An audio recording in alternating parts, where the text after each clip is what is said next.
Boa noite, companheiros. Boa noite, Célia. Boa noite, Nivaldo. Boa noite a todos. Estamos aqui mais uma segunda-feira, com muita alegria, como sempre, para darmos continuidade ao nosso estudo do Livro dos Espíritos. E, Célia, hoje, dia 26 de dezembro, 26. Nós temos que perguntar como foi o Natal de vocês ontem, né? Foi Natal, só o Papai Noel, foi Natal do nosso Menino Jesus. Exatamente, presente. Né? Nós já como temos, é que foi? Nós já temos, né, Célia? Todos nós vocês que acompanham o estudo conosco, já tem outro entendimento sobre o Natal, né? O Natal para a gente já tem outra representatividade, né? Outra intenção. A gente já sabe o motivo principal que nos une nessa noite do dia 25 de dezembro. Não só como iluminou, né, Nivaldo, os três reis, magos, né? Mas essa luz permanece no mundo a nos guiar eternamente. Enquanto tivermos esse caminho a percorrer, tenhamos a certeza de que essa luz está iluminando esse nosso caminho. Entender a importância desse irmão que nasceu entre nós para trazer definitivamente esse entendimento, para dar esse impulso na nossa evolução. E se submeteu a esse corpo físico, né, durante aqueles 33 anos, para vivenciar o Evangelho, como ele diz, né? Ele não veio mudar a lei, ele veio fazer valer, ele veio mostrar que ela pode ser cumprida não pela lei do dente por dente, olho por olho, mas pela lei do amor, da fraternidade, né? E esse irmão, Nivaldo, que a gente procura agradecer sempre por quem a gente tem uma gratidão imensa. Ele, como nosso pai, ele sabe o que nós somos. Exato. Ele vê a nossa essência, porque esse ser encarnado aqui, não é isso que ele vê. Ele vê a nossa essência. Esses nossos deslizes, essas nossas viciações, ele sabe que isso tudo vai passar. E foi exatamente isso que ele veio nos mostrar, que ele veio viver conosco. Basta a gente ver os apóstolos, os discípulos que ele escolheu, né? O mais que nos chama mais atenção, Judas, né? Judas, perfeitamente. Então, Célia, que cada um de nós possa carregar a partir de hoje nos nossos corações essa transformação, esse entendimento da vinda desse Messias que transformou as nossas vidas, que ele possa reinar e que essa fraternidade, né, Célia, que o mês de dezembro, que o Natal nos proporciona, ela possa perdurar durante todo o ano, esse sentimento de paz, de amizade, de solidariedade, de compreensão que nessa data nos ilumina, que ela possa persistir nos nossos corações. E daqui a pouco, né, Nivaldo, vamos estar fazendo a passagem do ano. Sim, perfeitamente, então, sério. Mais uma oportunidade, mais um caderno em branco. Vamos receber. Que recebemos para escrever uma nova história. Um novo ano, um novo ciclo. Tudo, né, isso que a gente fez, né? Que nós já sabemos que não deveríamos ter feito, não temos que ter culpa disso, não. Perfeito. É daqui para frente. Já estamos adquirindo embasamento para que possamos ter atitudes, ter falas, ter sentimentos, ter pensamentos melhores. Vamos aproveitar esse caderno em branco que vamos receber daqui mais alguns dias, para que a gente possa pôr em prática toda aquela transformação que a gente já vinha programando. Né, Célia? É isso aí. Aquela transformação, aquela modificação, aquela reatar aquela amizade que por algum motivo a gente tenha desfeito. Vamos pedir perdão, vamos ser mais compreensivos, vamos pôr em prática a caridade, o amor, esse amor em movimento, que é o nosso slogan do MAP, né? MAP, Movimento de Amor ao Próximo, esse amor em movimento. Vamos colocar ele junto aos nossos irmãos de caminhada. Né? E quando a gente receber esse caderno, Nivaldo, a gente precisa também lembrar que é mais um ano que nós estamos aqui juntos. Perfeitamente. Com vocês. Mais um ano com o MAP nos abrindo essas portas. A quem agradecemos sempre, né? Por essa oportunidade. Agradecemos a vocês por mais esse ano.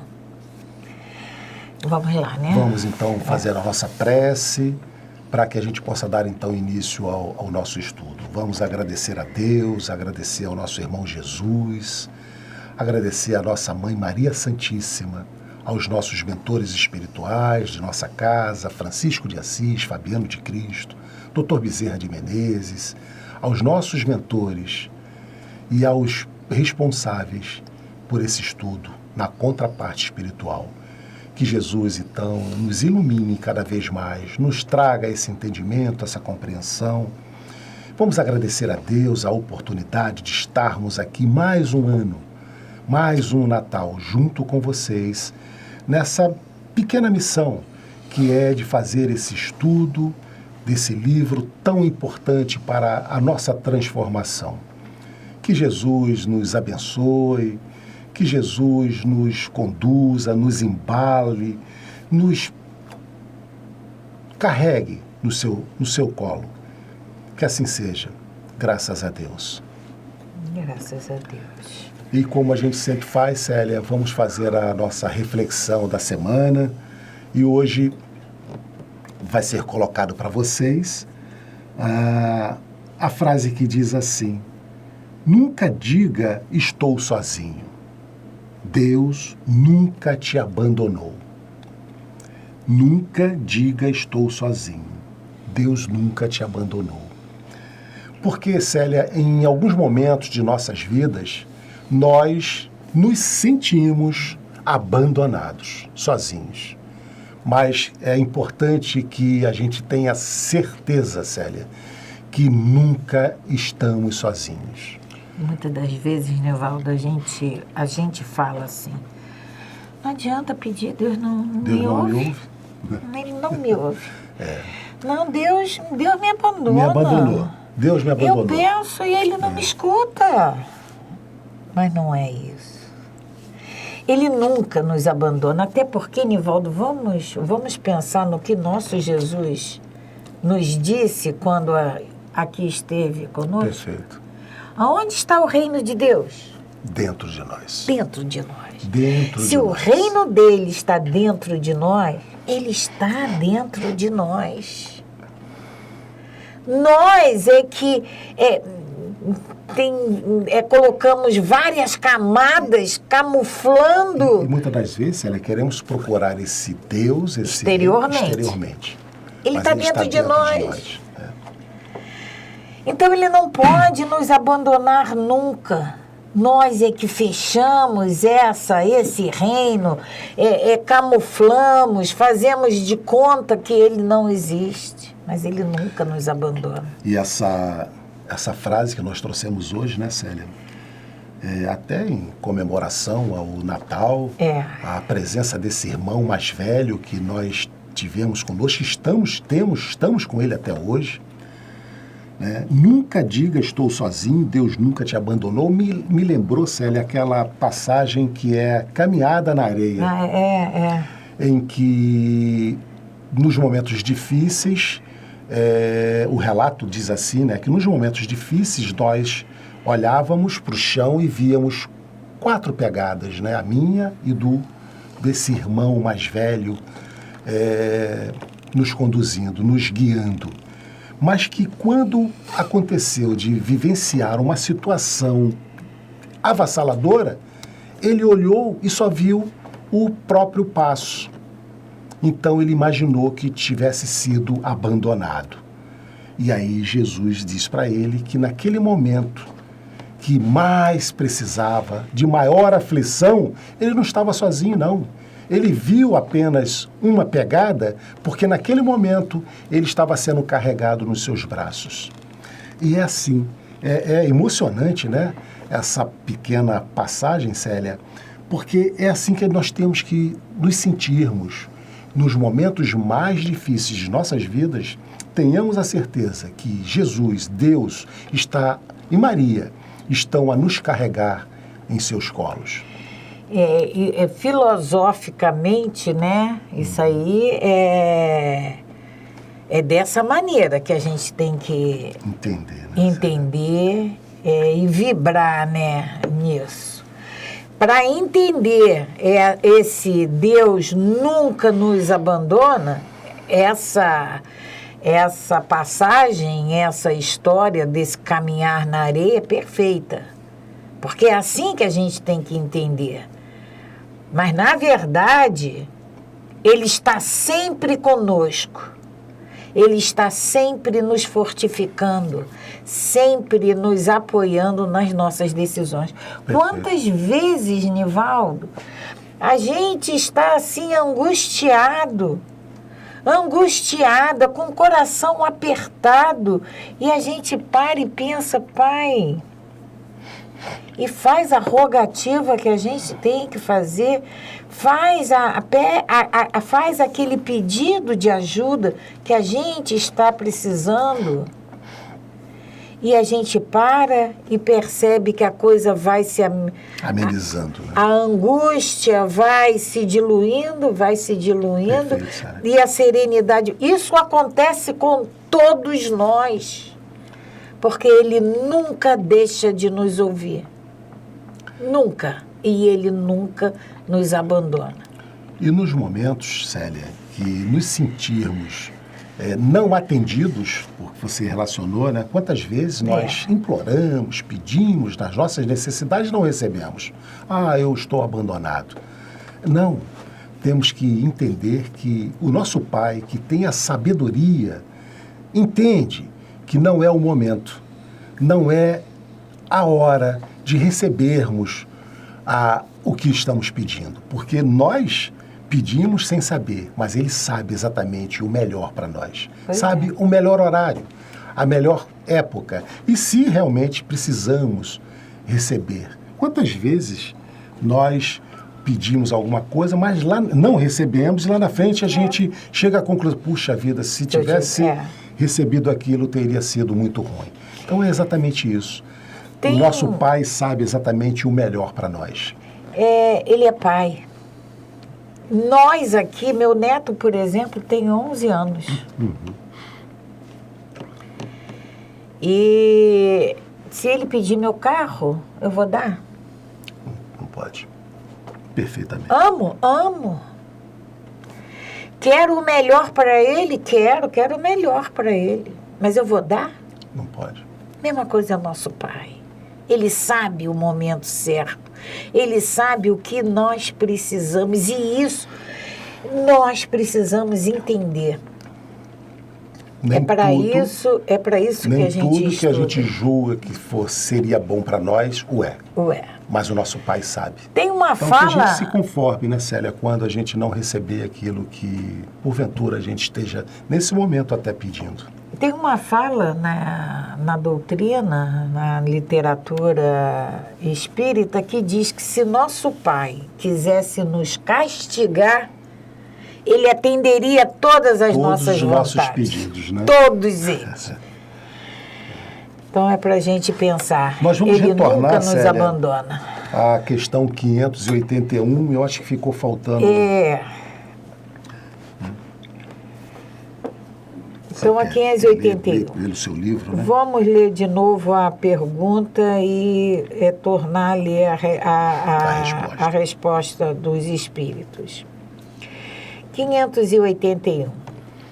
Certamente desempenham missão os homens que servem de faróis ao gênero humano, que o iluminam com a luz do gênio. Entre eles, porém, alguns há que se enganam,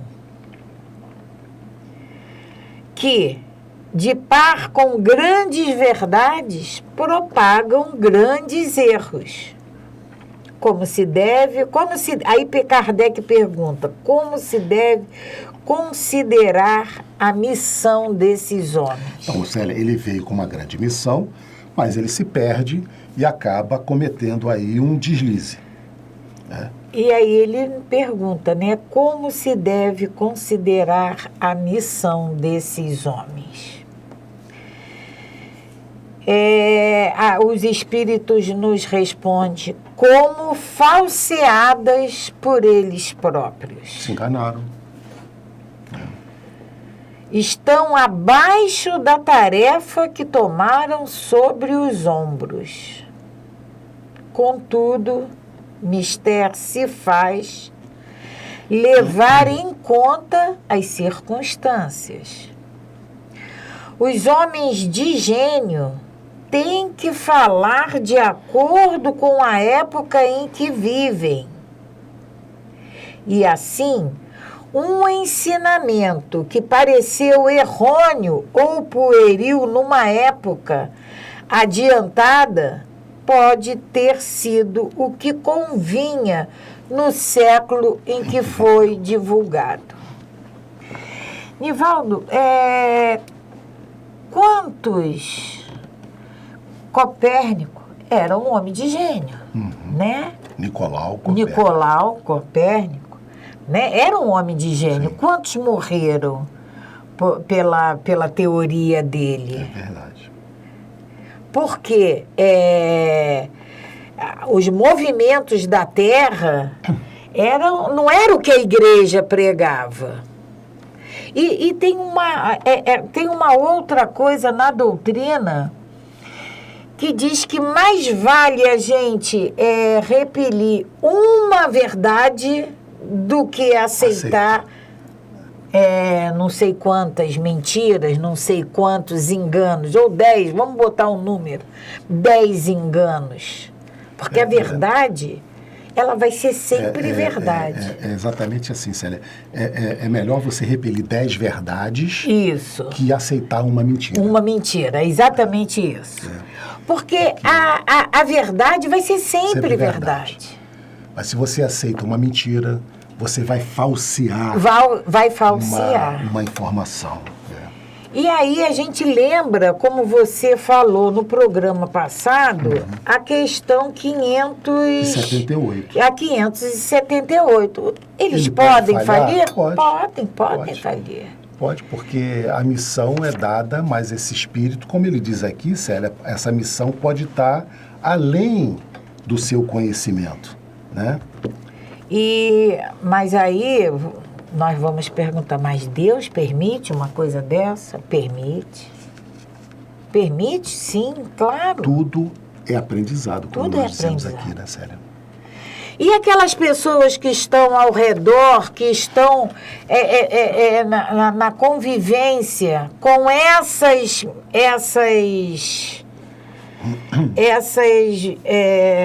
inverdades, como elas vão reagir? Qual vai ser a posição de cada uma delas? É ou não é ensinamento?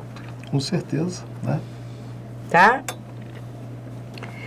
Então, a 582. 582. Isso aí foi a 581 que nós ficamos... de retornar. Pode-se considerar a paternidade como uma missão? Nós já havíamos tínhamos falado, né? E quando ele fala aqui paternidade, eu considero a missão de ser pai e mãe. só o biológico, que você quer dizer, né, Célia? Isso.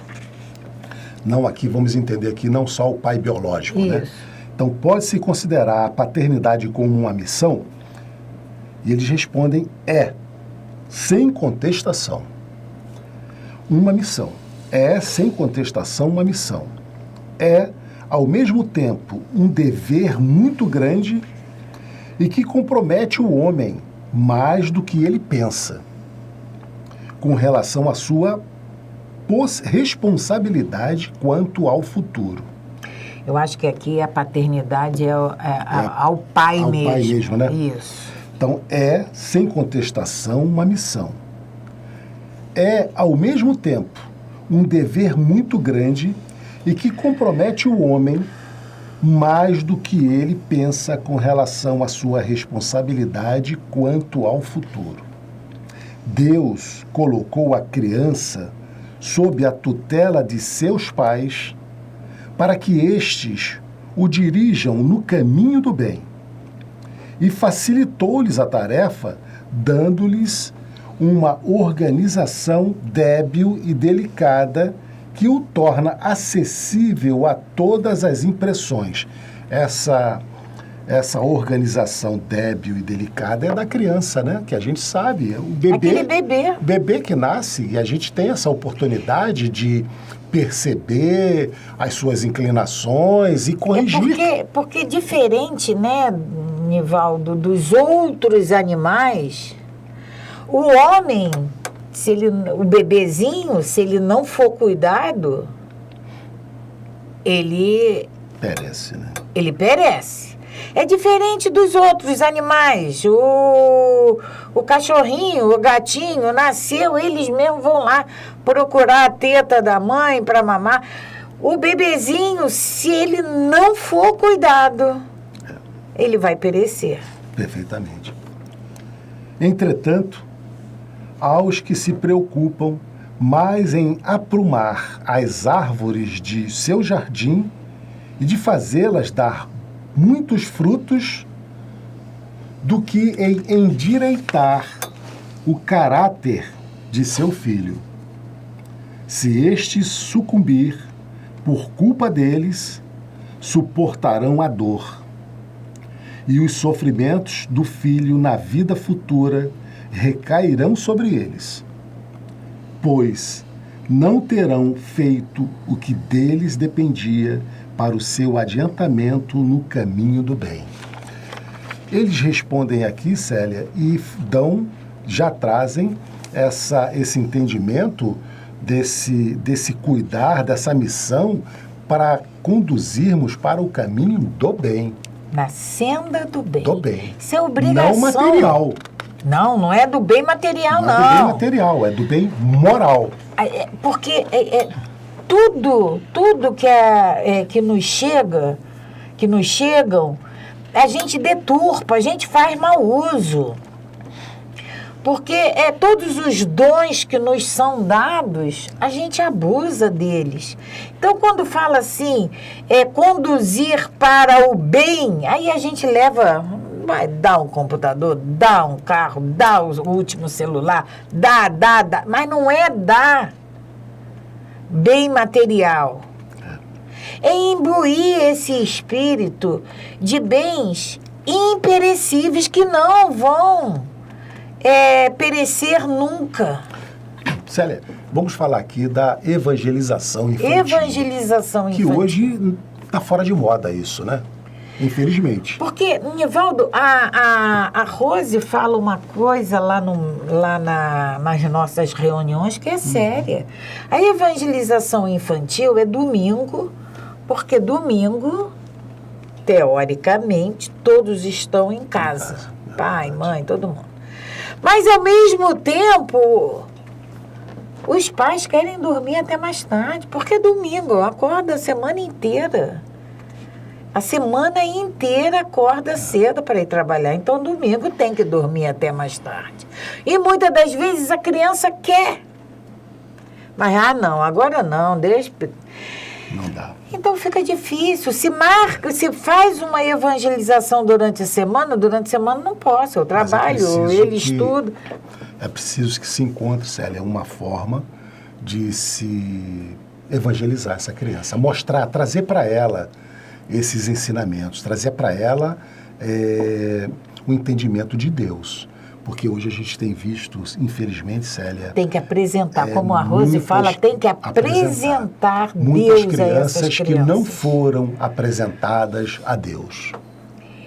Como a espiritualidade diz aqui, muitos pais, há, no entanto, que mais cuidam de aprumar as árvores do seu jardim e de fazê-las dar bons frutos em abundância do que formar o caráter do filho. Então, essas árvores, esses jardins, esses frutos, são as nossas ocupações sociais. A gente fica muito preocupado nessas ocupações que nós temos que ter, sim, mas não pode. Hoje há Célia, um encaminhamento de nós criarmos os nossos filhos para serem os primeiros. Serem os primeiros, ser bem-sucedido na vida. Nada contra. Na vida material. Mas é preciso que a gente também traga mostre a necessidade de apresentá-los a essa realidade que é a vida espiritual. Ele precisa começar a conhecer, e nós, como pais, temos que apresentá-los. Deus e toda tudo o pertinente, né? A religiosidade.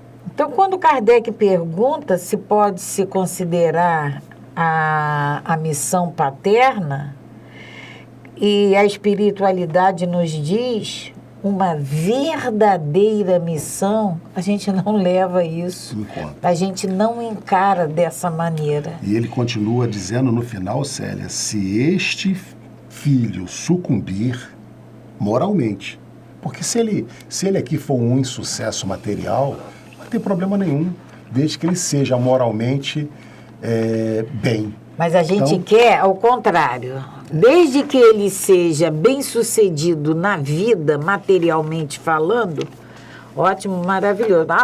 O caráter dele não importa.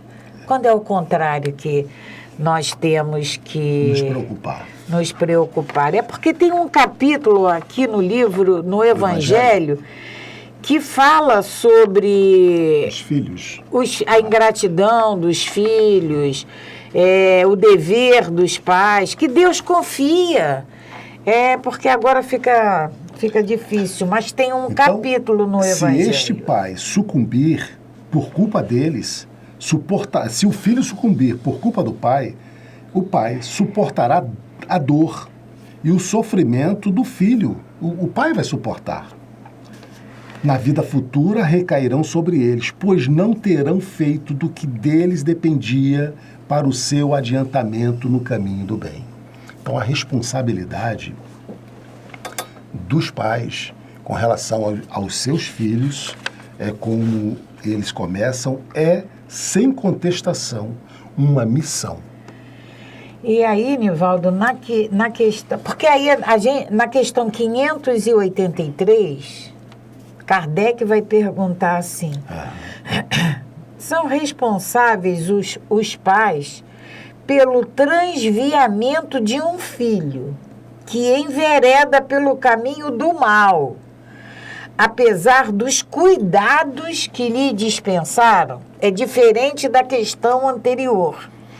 Na questão anterior, Kardec pergunta se é uma missão, a missão paterna. É uma missão seríssima. Aqui, nessa questão, Kardec pergunta: e os pais que fizeram tudo, se dedicaram, cuidaram daquele filho? Também sabemos que... E aquele filho enveredou pelo caminho. Olha como está a pergunta no meu livro, Célia. Se um filho se desvia para o mal, apesar dos cuidados de seu pai, são estes responsáveis por isso? É diferente da questão anterior, né? Na questão anterior, o pai se preocupa com o jardim, com as árvores, com os frutos. Mas aqui o pai... O caráter do filho, o pai nada. cumpriu com a sua missão, fez tudo o que ele podia para trazer esse filho para dentro do caráter moral. E ele se desviou. É culpa do pai? E eles respondem... Eles nos respondem, não. Perfeito. Porém, esse é que é o problema da espiritualidade. Porém, todavia, contudo, porém, quanto piores forem as propensões do filho, tanto mais pesada é a tarefa. E tanto maior o mérito dos pais se conseguirem desviá-lo do mau caminho. Perfeitamente. Então, quanto mais trabalho der esse filho, mais dedicação esses pais têm que ter. Nós, pais, Quanto temos mais que ter. difícil aquele filho, né? Mais nós temos que nos dedicar.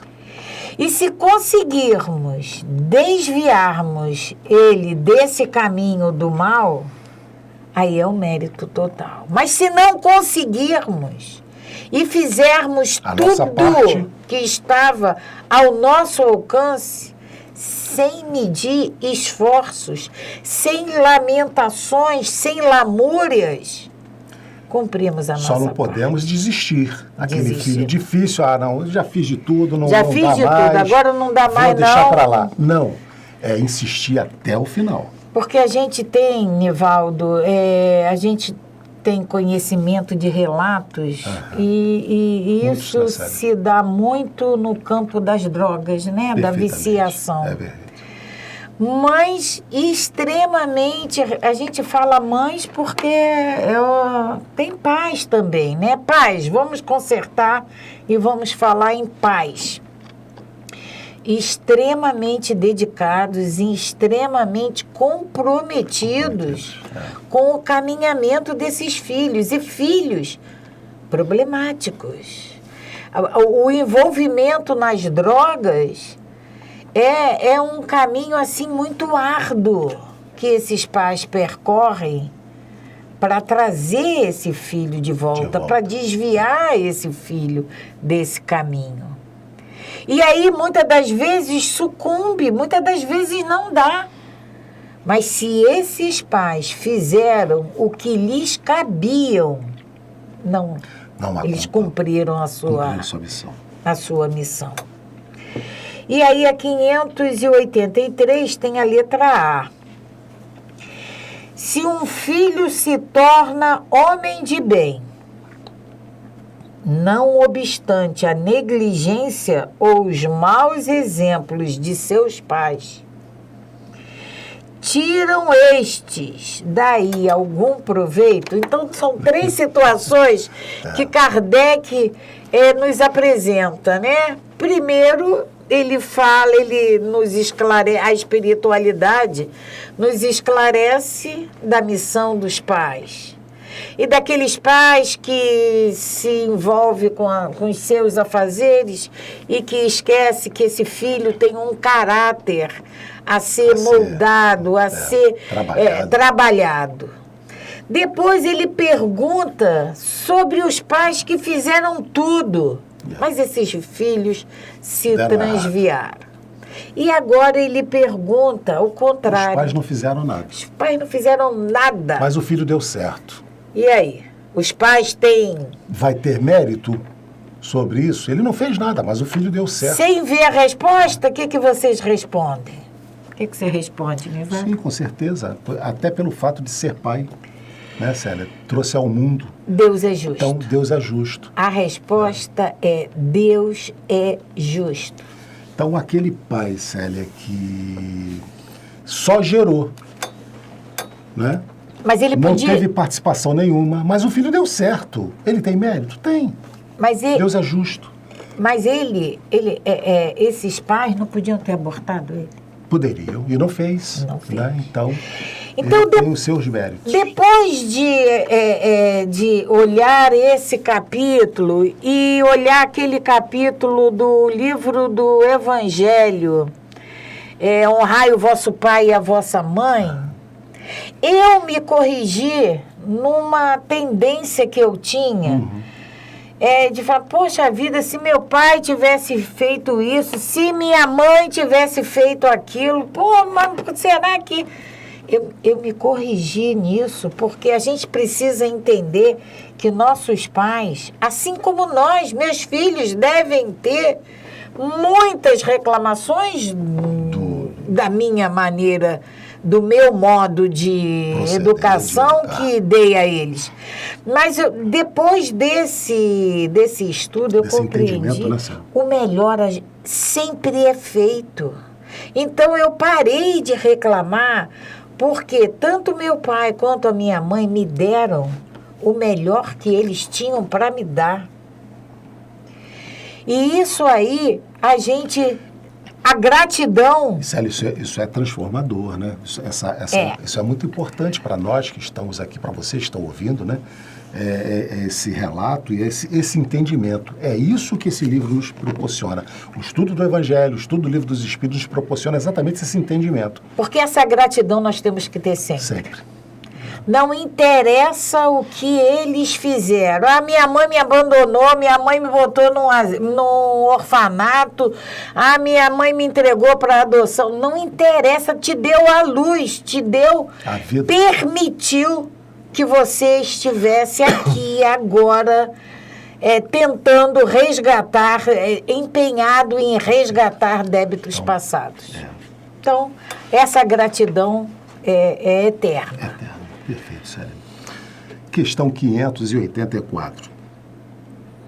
De que natureza pode ser a missão do conquistador que apenas visa satisfazer sua ambição e que, para atingir esse objetivo, não recua diante de nenhuma das calamidades que arrasta atrás de si?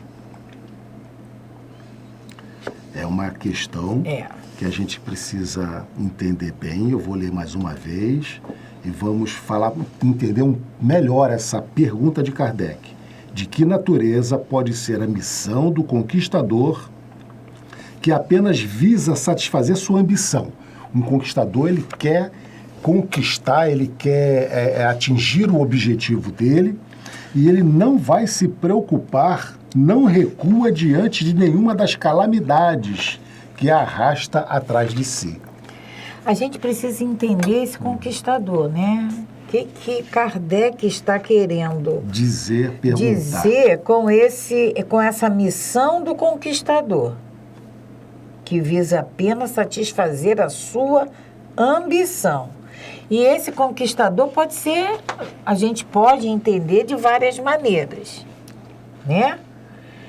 E ele também não vai se preocupar o que ele vai causar após a sua passagem. Ele quer conquistar. Ele quer vencer. Seja o que for. E isso aqui é sempre material, né, Nilton? Sempre material. Aqui é uma conquista material. E eles vão nos responder assim. Em geral, ele não passa de um instrumento de Deus, ele não passa de um instrumento de que Deus se serve. Ele está sendo utilizado como instrumento de Deus para o cumprimento de seus desígnios. E essas calamidades são, algumas vezes, um meio de fazer um povo progredir mais rápido. Talvez a gente não tenha, Célia, entendimento, compreensão para abranger, né, esse conceito. Mas a gente vai ver lá na frente a lei de destruição. Destruição. É uma lei. A destruição é uma lei. E a gente vai entender que a destruição é necessária para que, a partir dela, o progresso venha. Nessa parte da resposta da espiritualidade, Nivaldo, as mais das vezes não passa de um instrumento de que se serve Deus para cumprir, para cumprimento dos seus desígnios. A gente vai lembrar de uma passagem do Evangelho. É preciso que haja escândalo. Perfeitamente. Mas ai de quem os provocar. Então é exatamente isso. É o entendimento. É preciso, Deus se usa dessa ambição, desse conquistador, para que os desígnios dele sejam cumpridos. Mas ai desse conquistador. Não vai sair ileso. Não vai. É o que você falou, né? É preciso que venha o escândalo, é preciso que aconteça aqueles escândalos para que haja a modificação, a transformação. Mas o que provocou o escândalo será punido. Essa questão tem um item A. E Kardec continua perguntando.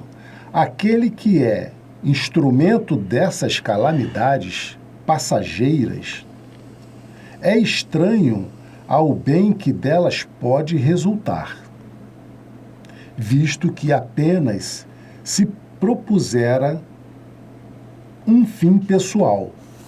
Entretanto, desse bem tirará ele algum proveito? A calamidade, ela aconteceu, mas dela resultou um bem. Perfeitamente. E esse bem? Esse que causou a calamidade, ele vai se beneficiar desse bem, porque a gente sabe, né, que toda atividade que a gente exerça tem que ter um fim útil. Se tem um fim útil, causa bens, né? Causa bem a... Ele vai tirar algum proveito daí, né? E eles respondem, cada um é recompensado de acordo com as suas obras, com o bem que quis fazer e com a retidão de suas intenções. Nós já também vimos na doutrina que tudo que nós fazemos, que tudo que nós nos empenhamos tem uma função intenção útil por trás disso. E é essa intenção que vai pesar nessa balança. É o que ele... de acordo com as suas obras, com o bem que intentou fazer e com a retidão de suas intenções. Perfeito. E Kardec vai nos explicar mais um pouquinho, né? Perfeito. Eu não sei se nós vamos ter tempo de ver toda essa nota de Kardec, né? Kardec vai finalizar, vai fazer o fechamento desse capítulo 10 da ocupação e missões dos espíritos. Ele vai dizer assim, ó. Mesmo que a gente leia... A gente repete, retorna, né? Semana que vem. Os espíritos encarnados têm ocupações inerentes à sua existência corporal. No estado de erraticidade ou de desmaterialização, essas ocupações são proporcionais ao grau de adiantamento deles. Uns percorrem os mundos, se instruem e se preparam para uma nova encarnação. Outros, mais adiantados, se ocupam com o progresso, dirigindo os acontecimentos e sugerindo ideias propícias. Assistem os homens de gênio que concorrem para o adiantamento da humanidade. Outros encarnam com uma missão de progresso. Outros tomam sob sua tutela os indivíduos, as famílias, as reuniões, as cidades e os povos, dos quais se constituem os anjos guardiões, os gênios protetores e os espíritos familiares. Outros, finalmente, presidem presidem aos fenômenos da natureza, de que se constituem os agentes diretos. Os espíritos comuns se imiscuem, se intrometem em nossas ocupações e em nossas diversões. Os espíritos impuros ou imperfeitos aguardam nos sofrimentos e nas angústias o momento em que praza a Deus proporcionar-lhes os meios de adiantamento, de se adiantarem. Se fazem o mal, é pelo despeito do bem de que ainda não podem gozar. Então, essa questão, né, Nivaldo, essa notinha de Kardec, a gente fala um pouquinho na semana que vem. Perfeito. No programa, né, que vem, na semana que vem. Mas nós já temos uma ideia mais ou menos, vamos falar só da escala. Né? Kardec faz um fechamento aqui dessa ocupação e a missão dos espíritos. Então vamos agradecer mais uma vez. Agradecer, Pai, pelo dia de ontem. Agradecer, Pai, por esse ano que daqui a pouco está chegando. E te pedimos que possamos ser conduzidos, porque queremos, Pai, necessitamos ser conduzidos para essa tomada de decisões no caminho do bem, no caminho fraterno, no caminho da solidariedade. Que possamos, Mestre Jesus, despertar dentro dos nossos corações esse amor que ainda não compreendemos, mas que ele existe em cada um de nós.